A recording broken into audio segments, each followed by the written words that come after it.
BNP সরকার গঠনের পর প্রথমবারের মতো ভারত সফরে যাচ্ছেন পররাষ্ট্রমন্ত্রী ডক্টর খলিলুর রহমান। গণঅভ্যুত্থানের পর বাংলাদেশ সরকারের শীর্ষ কোনো কর্মকর্তার প্রথম ভারত সফর এটি। তাই দুই দেশের রাজনীতি সচেতন মানুষের মধ্যে সফরটি ঘিরে আলোচনা তুঙ্গে। সম্প্রতি হিন্দুস্তান টাইমস সহ বেশ কয়েকটি গণমাধ্যমের প্রতিবেদনে উঠে এসেছে এই তথ্য,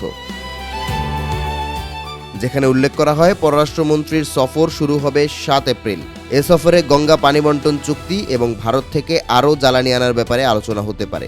এছাড়া জাতিসংঘের সাধারণ পরিষদে মনোনয়নের বিষয়ে ভারতের সমর্থন চাওয়ার পরিকল্পনাও রয়েছে। মধ্যপ্রাচ্য থেকে জ্বালানি আমদানি করে বাংলাদেশ, কিন্তু ইরানের সঙ্গে যুক্তরাষ্ট্র ও ইসরায়েলের চলমান যুদ্ধের কারণে সরবরাহে বিঘ্ন ঘটেছে। ফলে ভারত থেকে আরও জ্বালানি আনার পরিকল্পনা করছে সরকার।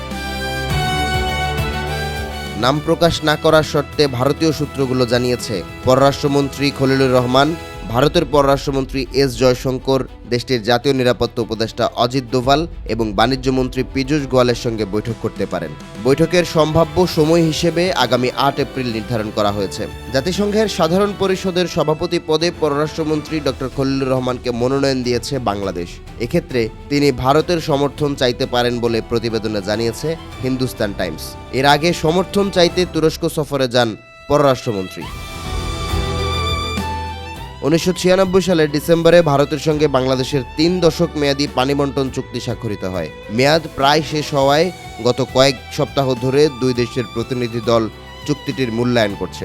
এ চুক্তির আওতায় উজান তীরবর্তী দেশ হিসেবে বাংলাদেশে পানি ছাড়ার জন্য বাধ্য ভারত।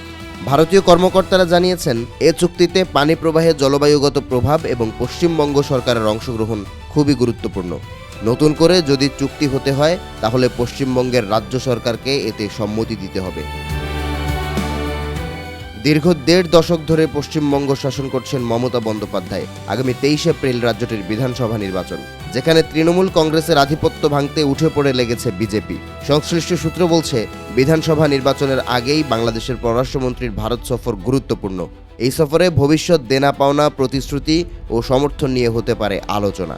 সংশ্লিষ্ট সূত্র আরও জানিয়েছে, ভারতের জ্বালানি মন্ত্রী হরদীপ পুরীর সঙ্গে ডক্টর খলিলুর রহমানের বৈঠক হতে পারে, যেখানে জ্বালানি নিয়ে নতুন চুক্তি করতে পারে দিল্লি ও ঢাকা।